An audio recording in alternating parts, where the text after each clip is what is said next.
Each of the Gospel writers, in his own particular way, set out to introduce us into the world of Jesus and to capture for posterity the meaning, as they came to see it, of his whole life, death and resurrection. And of course, as always, God is in the detail. So what I'd like to do with you is to look at one or two of the details that have been brought to my attention by other people over the years in scholarly books and articles, magazine columns and personal conversations. And so, to Holy Thursday, first of all. It was on this night that Jesus gathered, as Jewish law required it, with his disciples to eat, drink with them at the traditional Jewish meal, the Passover, recalling the prototypal passing over that had occurred in the original Exodus. From the beginning, the feast was celebrated and was meant to be celebrated as a family feast, and the ritual was set out in detail in the book of Exodus, chapter 12. The meal, a roasted yearling lamb, was to be eaten by those present standing, dressed as if for a journey, sandals on their feet, staff in hand, to remind them that they were to be a people ever ready to move on, ready for Passover as and when the Lord might direct. They were a pilgrim people, available to God and his service at all times. That family connection has always played an important part in the story of faith, and certainly as it developed into New Testament times. Faith is fostered and nurtured first and foremost in what Pope Paul VI came to call the domestic church. The home is the place where faith is best nourished and fostered. After Solomon built the temple in the 10th century, the temple came to play an important part in the people's lives at the celebration of the Passover, as a complement to the family, not as a substitute. There was always a temptation to consider the temple as a way of coping with God's repeated bursts of unpredictability. God was given to upsetting people's attempts to live quiet, uninterrupted lives with his passion for justice and truth. And so they thought they could get God from out under their feet, keep him locked up safely and comfortably in the temple.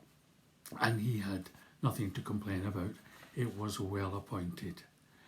In other words, they wanted to give God a place instead of giving him his place. And that's a temptation that we can very easily fall into in our own Catholic tradition. We can relegate the Lord to the church and especially to the tabernacle. You know, last year, just before I retired, at the final celebration with the First Communion candidates, I asked them that day how they were finding the lockdown that had been imposed on us all by COVID. Oh, terrible, they said. You can't visit or meet with your friends.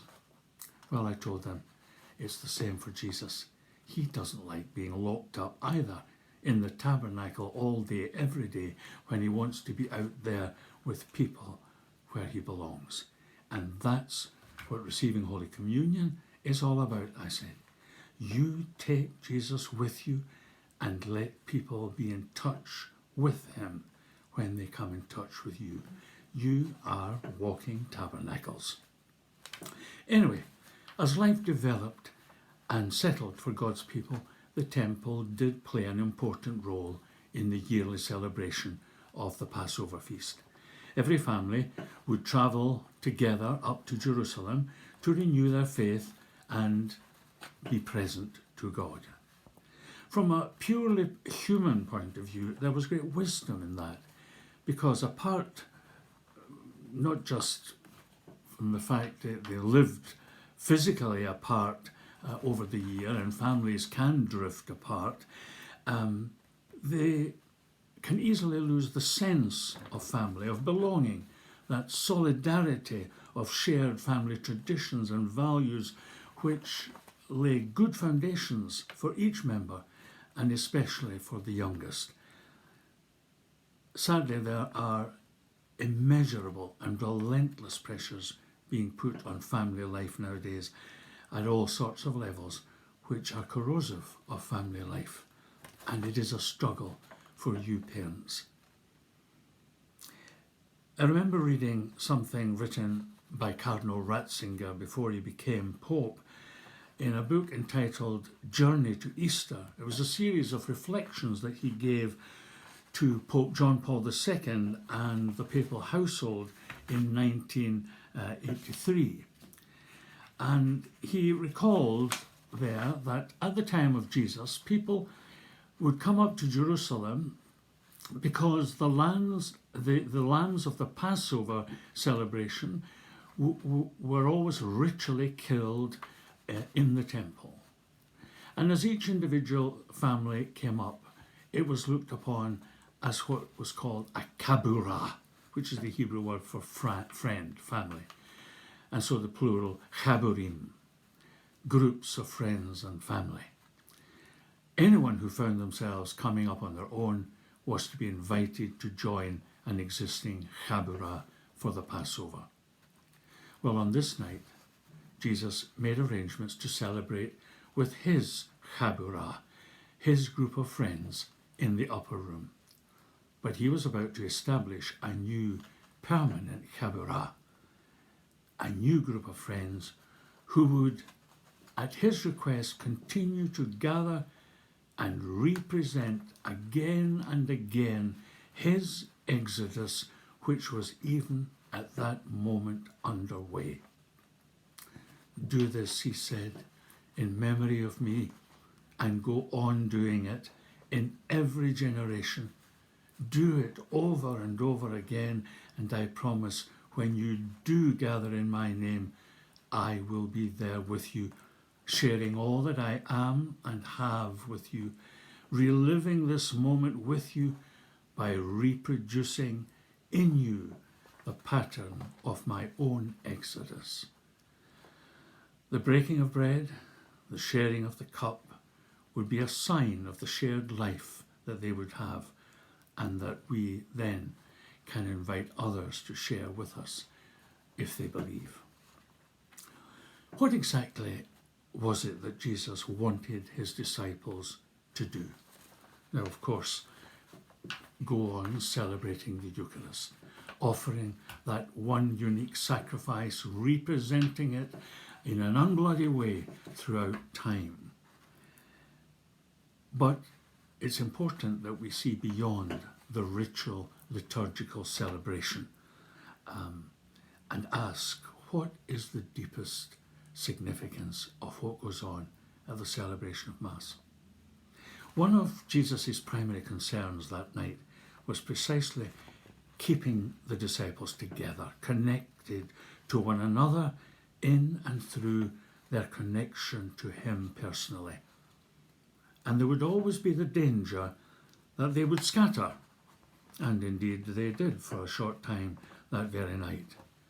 They would be tempted to keep a low profile, keep themselves to themselves, and maybe even draw into a little private, personal coterie or clique. How to guard against that? I'm indebted to the now deceased Rabbi Jonathan Sacks for providing me with a clue in one of his articles about the significance of the Passover in Jewish tradition. When he looked back over the tradition of the Exodus, Jonathan Sacks saw that Moses was faced with a problem. How do you get a group of disparate individuals to become a people with a collective identity? How do you help them develop a sense of belonging, a bond of responsibility for one another, share a vision, the same set of values? As a priest friend of mine from Newcastle once wrote, the problem is individualism. Individualism comes naturally. Community makes demands. Now for Moses, the answer became clear. Get them to build something together. And that something was the tabernacle. The portable sanctuary carried through the long desert wanderings the symbol of God's real presence with them, among them. The tabernacle would be lodged every night in their midst, and God would let his glory be seen. The Hebrew word for to take up residence, to reside permanently, is shakan, and later rabbis would use a derivative, shekinah, to describe that glory of God dwelling among his people, tented. And St. John, in the prologue of his Gospel, will allude to that in chapter 1 when he tells us that the Word became flesh and dwelt, in Greek, tented among us, and we saw his glory. Now, Jesus at that Passover meal would have been familiar with Moses' strategy.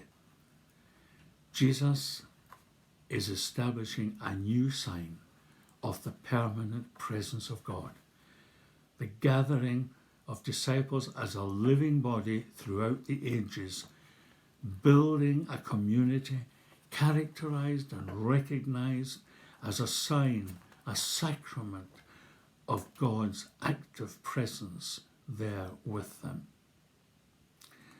In his article, Jonathan Sacks remarked that for Moses, it was an inspired solution.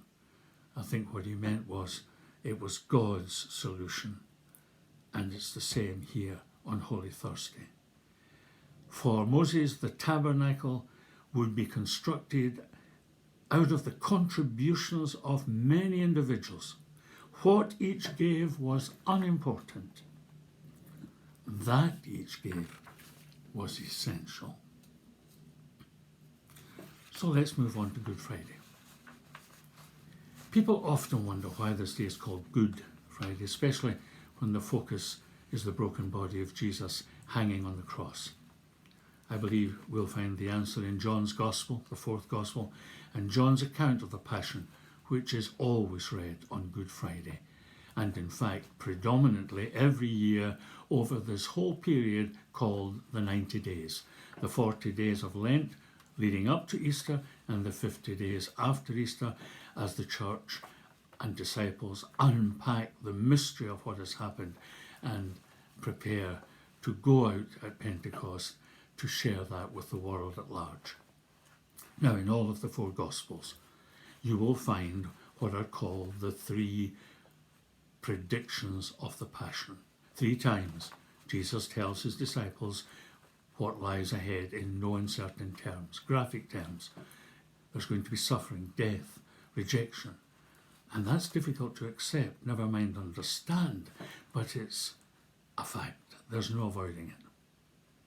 But remember, John is writing much later than the other 3 Gospel writers, nearer to the end of the first century, with the advantage of hindsight and deep reflection on a whole generation of the spread and the living out of the Easter faith. And that's why John is traditionally represented by the eagle which soars high, close to the heavens, where Jesus already pre-existed, and then swoops down close to earth as Jesus did when he became human. Now, in John's Gospel, the 3 predictions are there all right. Chapter 3, verse 14, chapter 8, verse 28, and chapter 12, verse 32 to 34. You can look them up for yourself. But the language and the imagery is strikingly different. For John, Jesus being raised on the cross is being lifted up, exalted. Upsao is the word that he uses. Jesus is being enthroned in all his glory. It's part of his now glorious return to the Father. And it's a moment of victory. And in that moment, he promises, I will draw the whole of humanity to myself. That's why in John's Gospel the final words of Jesus are quite simply, "It is accomplished. It's done. The work given me by the Father." All we have to do now is to accept that Jesus has done this for us and receive gratefully what he is offering us. And what he's offering us is the same spirit of love that brought him to that moment of glory. When on Good Friday we look at the cross and indeed draw near and kiss the wood, John says Jesus is not asking to go through all this terrible experience for God's sake, as if to appease him somehow or show him that we do appreciate what he did and are willing to suffer the same. No, Jesus, our God, says John, is saying through all this, God is going through all this for our sake. He's revealing and making accessible to us, as if for the first time, the power of divine love.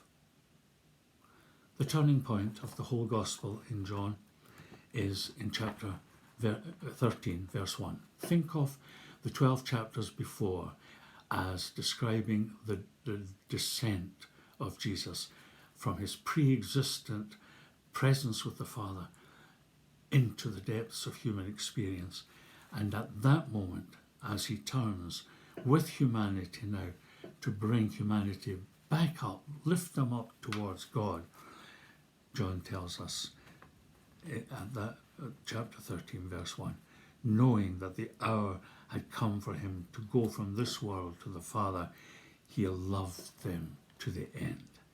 He loved them as far as he could go, to the bitter end. The Russian novelist Dostoevsky once wrote, "Love is a harsh thing." And the English poet T.S. Eliot added, "costing not less than everything."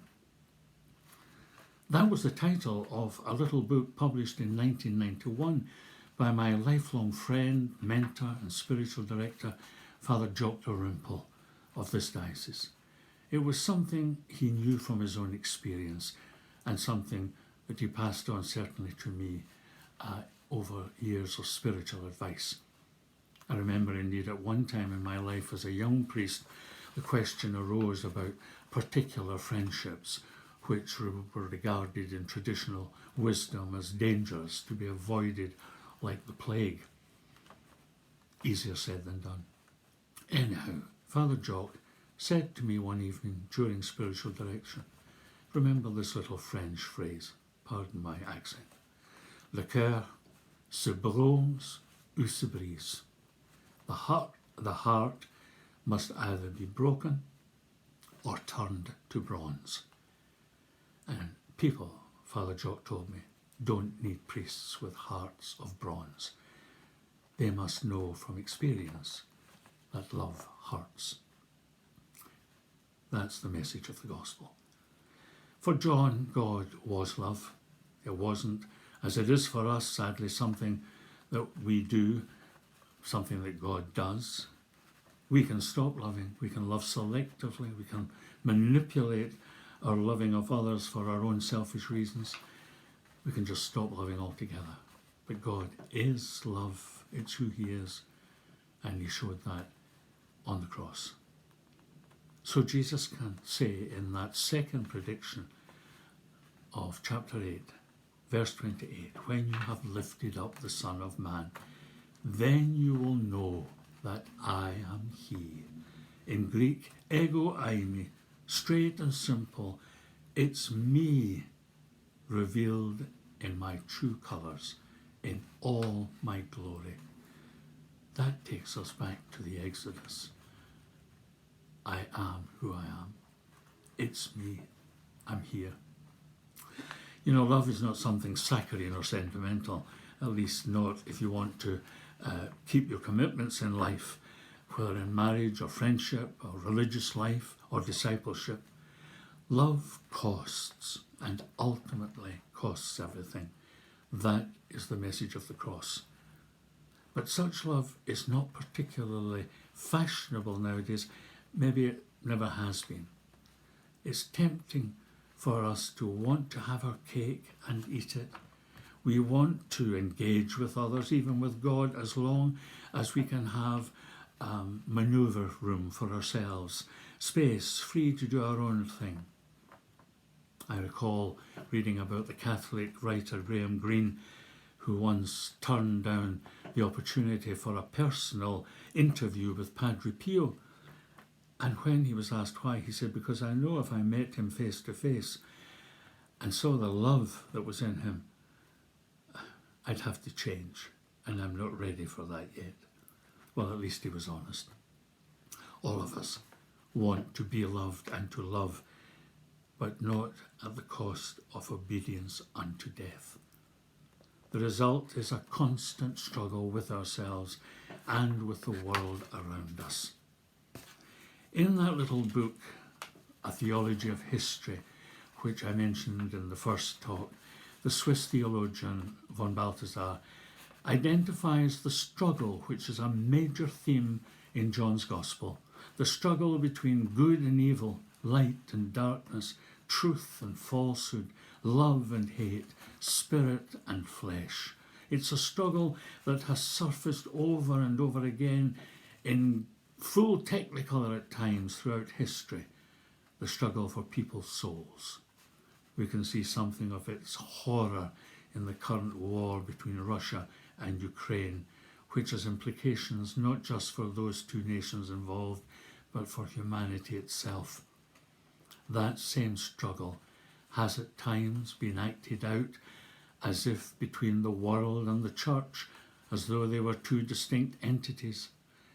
But now, sadly, we even see it being fought out within the church, between factions and differing theological and ecclesiastical positions, both sides claiming to represent the true face of love.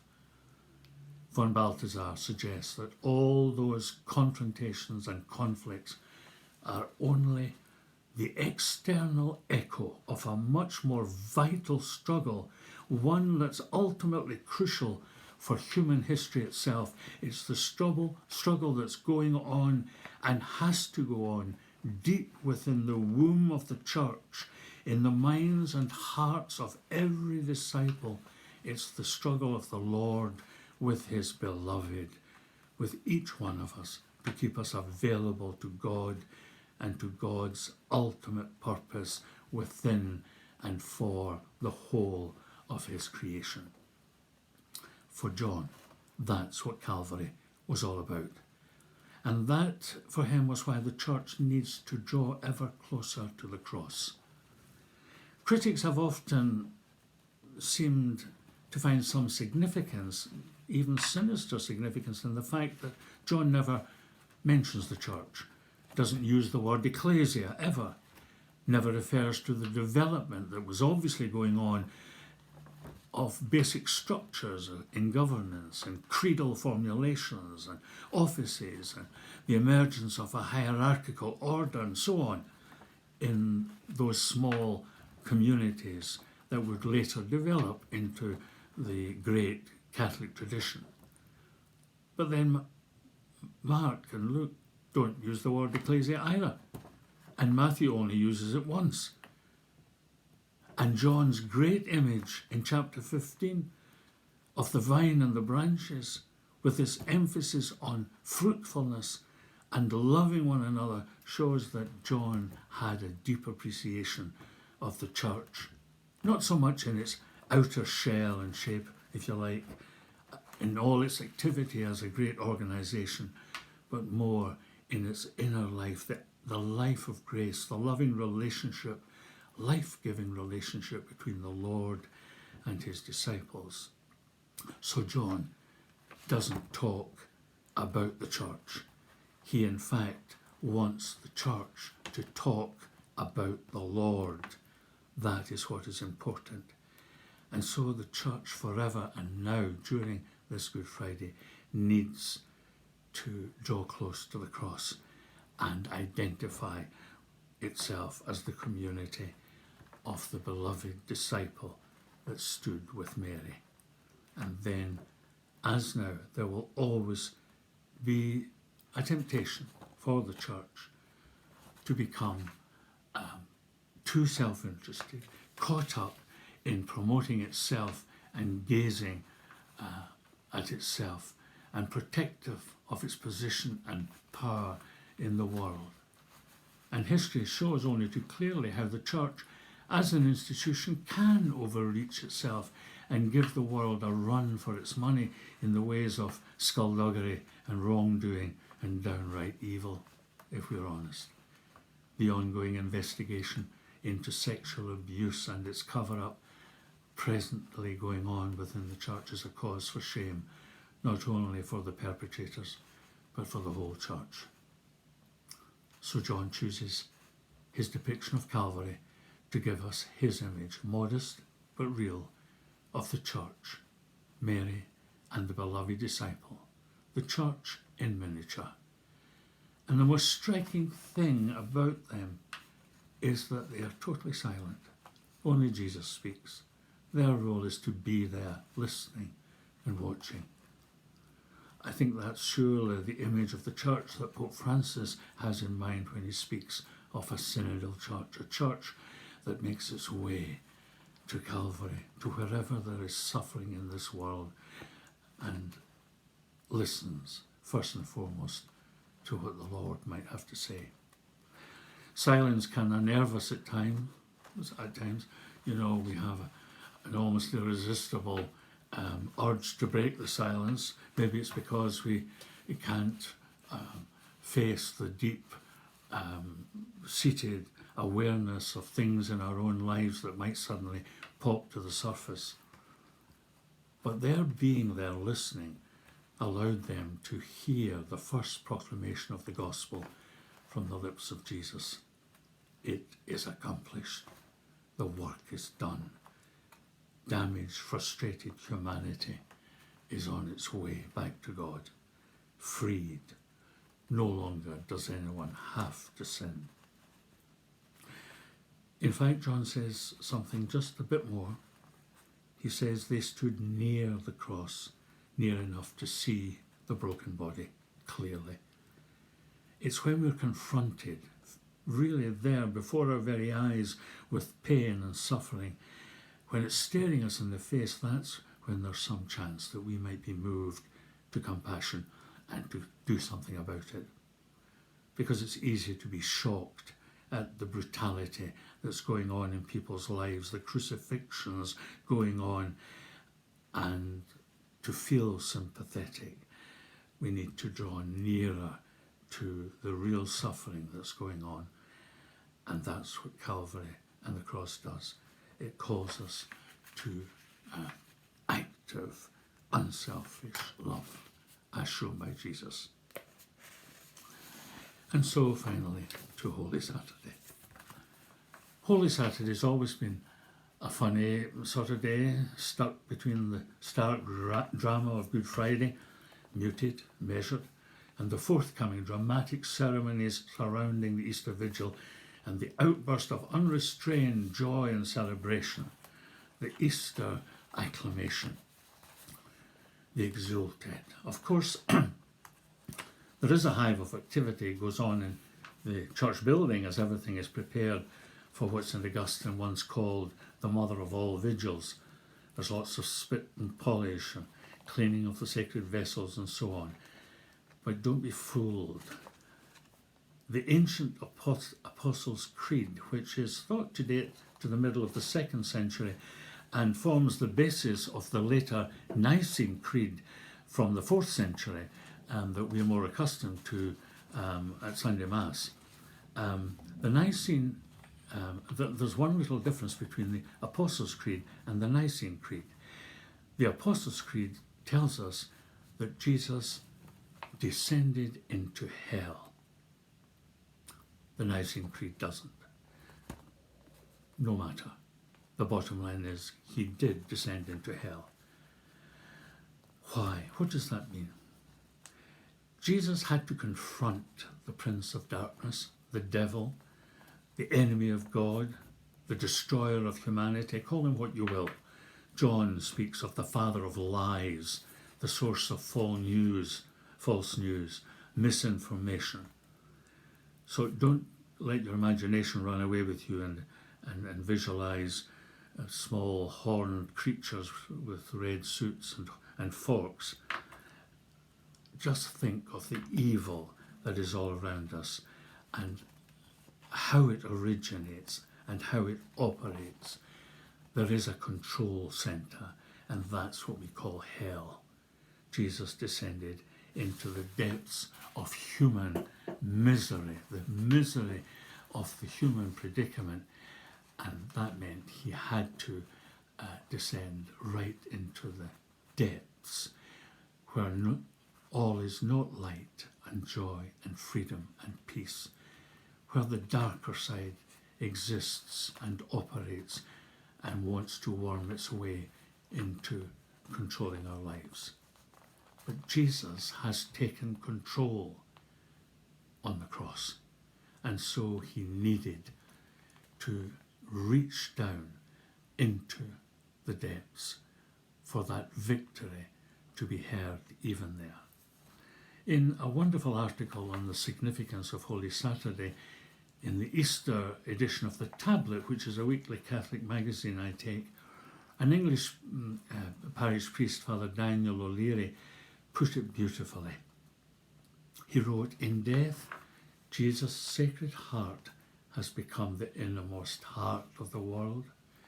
Now there is an earth that is transfigured, an earth that is set free, untwisted, that is forever redeemed from death and futility, from evil."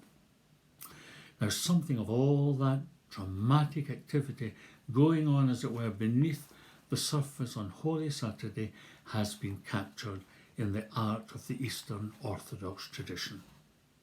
In Western art, the drama of Easter is normally reserved for Easter morning, and we see Jesus sometimes stepping out of a coffin-like sarcophagus or emerging from the tomb with the stone rolled away.